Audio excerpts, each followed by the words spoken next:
Hello, we're at the Sikh Lens Festival with Sangat Television in Birmingham Millennium Point, and I'm very fortunate to be here with the CEO and founder of Sikh Lens, Bicky Singh. Hello, Bicky Singh, how are you? I'm fine, thank you, and Sat Sri Akal to you. Sat Sri Akal. And you've come all the way from California. Is the weather treating you great in Birmingham at the moment? Normally, I feel very threatened and cold about England, rainy, but luckily this time, I know for you all it is very warm days, but for me, it's like the California weather. California weather. You brought it with you. Yes. Thank you so much for that. So please tell us, this is an amazing event that you've got here today, the Sikh Lens Festival. This is the very first time that you've done this in the UK. So please tell us a bit more about Sikh Lens and how it was founded. Please tell us about that. So it's an interesting history.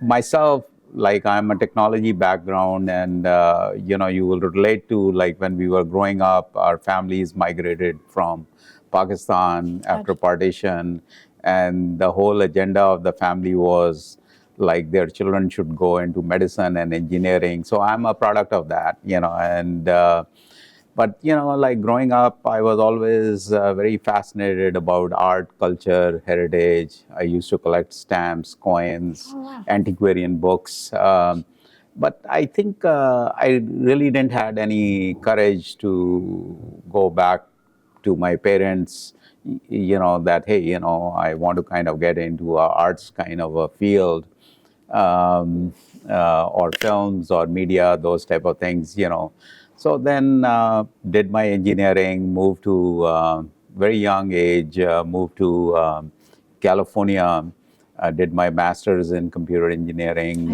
technology and computer engineering. And then from there, I started my own technology business, And as I was fond of art and collection, so we created through Sikh Lens oversized art calendars. We used to distribute them.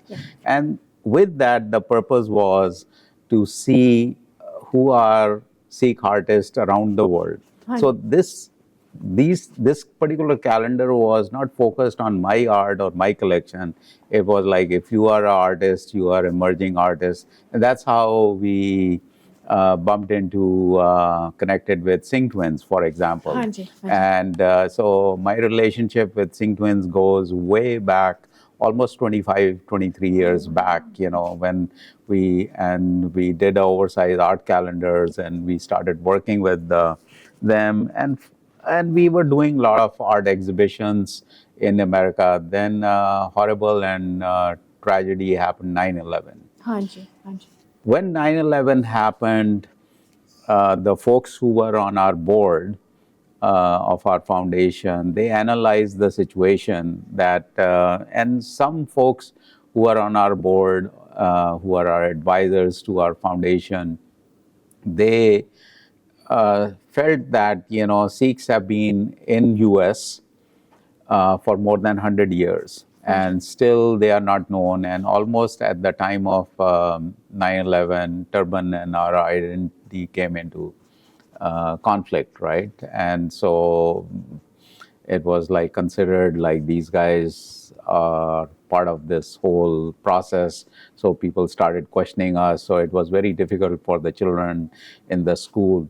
So at that time, we felt that there was a need for having a proper Sikh representation in media, broadcast journalism, and films, which I always felt earlier on also, but it became more kind of a lightning need, that we got to do. So our festival started, and from festival, we started that we should create scholarship programs in leading film schools. Leading film schools. So we started at Chapman University's film school, which is number 4th in the world now. It's called the Dodge College of Film and Media Arts. We started because, and the founding dean there, Dean Bob Bassett, I commend him because he was a visionary. And he also mentioned, he says, I want to create filmmakers for the global audience. You can't make films in California for Californians that will have no revenue. I want my filmmakers to travel around the world. So we embedded ourselves there and started a program called Project S. S stands for Sikh, right?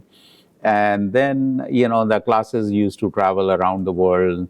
Then Dean Bob Bassett inspired me to talk to other film schools. We started working with other film schools. And then what do you do with all these students who are becoming young filmmakers who are graduating? And their journey is very similar to medical doctors. When the doctors, they graduate, they have to do fellowship, internship, residency, 10, 12 years ਉਹਨਾਂ ਨੂੰ 10, 12 ਸਾਲ ਲੱਗ ਜਾਂਦੇ ਹੈਗੇ till they actually can work on a patient. So same is the journey for the young filmmakers. Yes. You know, you have to hone in on your craft. You have to keep on working. So we started another program called Destination S. And luckily from Sikh diaspora, if you see, and once Khushwant Singh Senior said that you can find Sikhs around the world and a potato, and which I agree. I have been to, and I'll give you an example.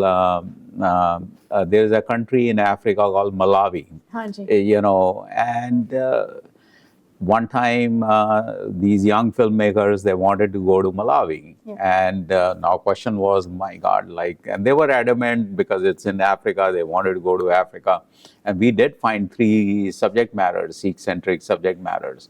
So we did all that filming through Destination S. And then Dean Bob Bassett also said that, Bicky, all this programming which you guys are doing in the universities is great, but you need to start working with your own community. Basically, what he was saying was like create a program to talk to the Punjabi school children. So we started this program called Panthic Digital Voice Program, which eventually became Sikh Lens Digital Voice Program. And Khan Academy now, if you know Khan Academy. Khan Academy has a free curriculum.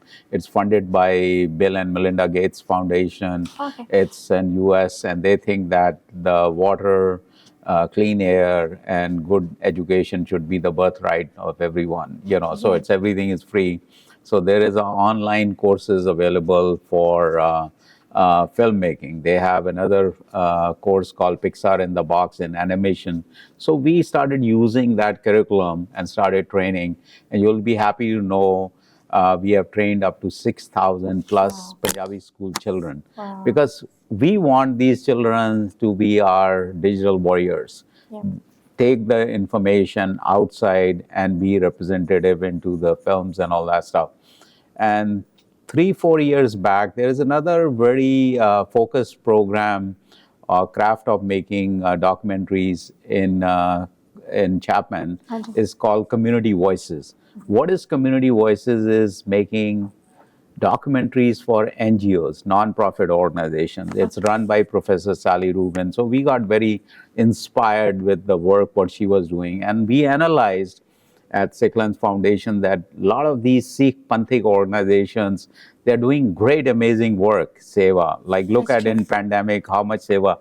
But if you look at them, a lot of their funding is coming from their internal community, internal contacts. Apni community to paisa raise kar rahe hain and they are helping. They sometimes don't have digital assets, meaning they don't have their films, they don't have other sophisticated digital tools. So we said, all right, let's start a program based on that called Sikh Lens Community Voices Program. And I am actually, out of all these programs, I am so happy with the outcome of Sikh Lens Community Voices Program. So the first film which we did was on United Sikh Mission. It's an organization whose film is being shown here. It's an organization in California. They do camps in Punjab and the rural area, I camps. And they have been stagnant only at certain level because that's the funding they were getting. So we said, and ਉਹਨਾਂ ਦੇ ਜਿਹੜੇ founder ਨੇ Rashpal Paji, Rashpal Singh Jinsa. So I reached out to him. I said, Rashpal Paji, allow us to do a film. We did that film, and boy, you know, their trajectory has been like this because they could apply for CSR rate funding in India. They could apply for grants. They could apply for so many other things. So more and more people around the world, they are joining them. Then we did another film, One Beat, another film. So, you know, then ਅਸੀਂ ਦਰਬਾਰ ਸਾਹਿਬ ਹਰਮੰਦਰ ਸਾਹਿਬ ਵਿੱਚ solar panels ਲਾਏ ਹੈਗੇ ਉਹ ਸੇਵਾ ਜਿਹੜੀ ਕੀਤੀ ਹੈਗੀ ਆ ਉਸ ਨੂੰ ਐਂਪਲੀਫਾਈ ਕੀਤਾ so that's the program we are so all these activities are going on, you know. That's amazing, Bicky. And to hear that, it's, I mean, I was going to ask you what your mission was for Sikh Lens, but it sounds like your mission is to find out about what other Sikh community are doing all around the world. And obviously your involvement with Chapman University as well on Project S and your other initiatives, which I'll ask you about shortly, is to promote Sikhi as well and to create these documentaries. As you said, people don't have a chance to see that in the world. Would you say that is your mission for Sikh Lens? Well, you know, okay, so one is to create the content, and second thing is to have Sikhs in these key positions. Or people, American students who have become filmmakers, learning about Project S in these positions to fund these mainstream films. You know, like my long-term goal is like to have these type of folks or Sikhs on the boards of Netflixes of the world and Amazon Primes of the world. They have billions and billions of dollars of budget, content acquisition budget. But, you know, like in our Panth, the biggest struggle is like, if you have a script for the film, where do they go and get the funding? That's the biggest, that we are trying to fix it. It's a long-term play. I think in 10 or 15 years, things will happen because more and more people are they are reaching out into those positions, and you will see some positive results in that area. And you've been to Chandigarh in India, and have you been to any other countries to promote Sikh Lens? Sikh Lens, our goal, so currently we have a festival which is happening. California Festival is 4 days with 3 screens. It runs, and with 120-day art exhibition. We used to, before pandemic, we used to have festivals quite a few places, and we have in February in Chandigarh, September 9th weekend is Vancouver. They are coming on board, Surrey, Vancouver area. And then before pandemic, we were in Northern California, San Francisco also. And we have done festivals before pandemic in Florida, Chicago, Texas. So, you know, it's just now with the COVID and pandemic, a lot of this thing has been shut down. So it's coming back, you know, so. And you chose the UK now, so please tell us about that. Why did you choose Birmingham of all places for the Sikh Lens Festival? We're here today. Why Birmingham? Well, I'm kind of very fond of UK because from a filmmaking standpoint, it's like so many subject matters to do films. And if you look at in our portfolio, like we have made so many, couple of hundred films, right? And our classes have come here. We have done films on Fauja Singh. Raj's film is there. So many other artists and Singh twins films. You know, like your area here in UK, and especially the Sikh diaspora, they are into arts, media, they are into politics, they are business, you know, all kind of genres, and you can find filming them. And we basically wanted our own Sikh Film Festival. And so we felt that Birmingham would be a good area, and Paisabji also gave us good inspiration and held our hand and gave his blessings to start here. So we are here. It's fantastic, and it's such an amazing event to see, showcase like art, all your films that have been in the amazing auditorium, they are amazing films, and I would encourage the Sangat to definitely watch them. Obviously, it's nice to see, the Sikh community getting together as well to be able to showcase all these amazing, things that they have done. So the artwork, the music, the films, it's just absolutely fantastic. So what can we look forward to seeing for Sikh Lens? Is there anything new coming up for you at the moment? New will be, we have like close to 37 films in production. With COVID pandemic, a lot of the films were stuck. So we are doing, I think, quite a few films already. We are filming here in UK right now. Okay. And we have a few films being filmed in India, rest of the world. So you will see more and more content coming up, That's really good. So, Bicky, what do you think about artificial intelligence? What are your thoughts about that at the moment? I think the artificial intelligence, as you all know, is just come out now in the open, and through ChatGPT and so many other channels which are coming up. I think community should not be scared of it. True. It should be used as a tool. And basically, I always say that, like when I went to engineering, we were using slide rules. 100. And if you talk to your seniors in your family who have gone to engineering schools, in those days there were no calculators, right? True. But in my final year in my engineering school, I did get a Casio programmable calculator from one of my relatives who was coming from US to India. He brought me as a gift, but we were not allowed to use them. 100. But now look at it, how the education system has come up. So bottom line, it will be the same thing. I personally think the artificial intelligence will be able to, religion will be able to use that as a tool. Yes. Filmmaking, a lot of things will be able to, we are already seeing on our end, we are a small foundation, right? 100. The stuff which we used to spend, like, it's called the pre-production research. Like if we are filming some subject matter, we have to do some research on that subject. Okay, what this film is about, or what this person is, or what this subject matter is, and then craft some questions, right? And today also for your interview with me, you have gone through, done some research, right? 100. But lately you can use these AI tools.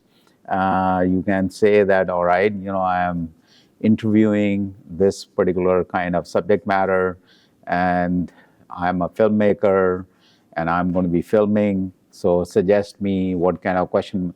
And you can get like 15, 20 questions, whatever. So I think it's a asset to be used. Yeah. But sure, anytime you have opportunity, there is a threat. 100. And like look at nuclear industry, for example. 100. You can use nuclear energy for peaceful purposes, Yep. for generation of electricity, for cancer treatment, diagnosis, and all that stuff. But at the same time, nuclear energy can be used for bad stuff also, right? 100, yeah. So I think as this whole AI is happening, I personally think that the world will come together, Yeah. and forming some kind of a regulatory body, right? That how these platforms will be used. So I think as we evolve over this, you will see some regulations coming up. So Yeah. I think we should not be scared of it, Yeah, it's what you said. We should not be scared of it. We should try and embrace it. Yes. And see the positives of it, and Yeah. how we can use that, to our advantage. Yes. So that's really great. And so, on a personal note, Bicky Singh, I know you're dressed very, very well today. Please tell us about your amazing fashion sense. I know a lot of people talk about your amazing dress and your outfits. So please tell us about your bags and your shirts and your designs. Thank you. So it's kind of very personal to me. Like, and this is my personal thing that all Sikh men and women, we should basically dress very. We should make a fashion statement, like, you know, and since we live in the Western world, for me, when I came very young, like, so I always started from my turban. So I have very, very unique color of turbans, theme colors, and you go to an event in mainstream where I could be the only Sikh, but I'll be dressed in such flamboyant colors, and person would come. And lately I have started doing matching pocket hankies and bow ties, and I have a Cuban tailor in Southern California who's a friend of Sikh Lens Foundation, and he loves our work and he is contributing. So, you know, so today I'm not wearing my bow tie, but you know, that could be, I do have a bow tie for this turban, you know, so. No, it's very nice to see. It's very unusual. And as you said, it's good to, you know, be vibrant and make a statement as a Sikh person, you know, I am here, and it's really nice to see that. But also, I've heard that you're an amazing cook as well. Now, please tell us about this as well. Cooking, okay, cooking I use for de-stressing myself. Okay. I love all kind of foods, and but my one thing is like I look at Indian traditional food. My always is, how do I make it healthier? Yep. So that's what I have done that, and make amazing salads, or you know, some of the bad things in our food, like you see when you go out and you eat and you feel kind of bloated and all that stuff. So what it is. So I have kind of worked on those kind of things. I have developed some of my recipes, a lot of salads, a lot of no guilt breads, bakings. You know, I have developed my own, I would say, culture for baking through fruit juices, which I use it in my pizza dough when I make from pizza from scratch. So, you know, the dough itself, you know, when it is baked, it tastes a little, it has flavors, layers of taste. Flavors are there, so that's what it is, you know. I think you need to share the recipe with us now. You're going to have to tell us all your secrets about these amazing cooking. Well, you know, I would love to invite you all to come to our California Film Festival, which always happens in the weekend before American Thanksgivings. And this year for 2023, it is November 16th through 19th. And, you know, you should come and cover us from there and broadcast it around the world. You know. Definitely. That'll be an honor. Thank you so much. Yeah, thank you. Thank you for having me there here today. Thank you. It's been great. You know, thank you so much. We're having a wonderful time here. Thank you so much for coming, and thank you for the speaking. Sure. Thank you. Waheguru Ji Ka Khalsa, Waheguru Ji Ki Fateh.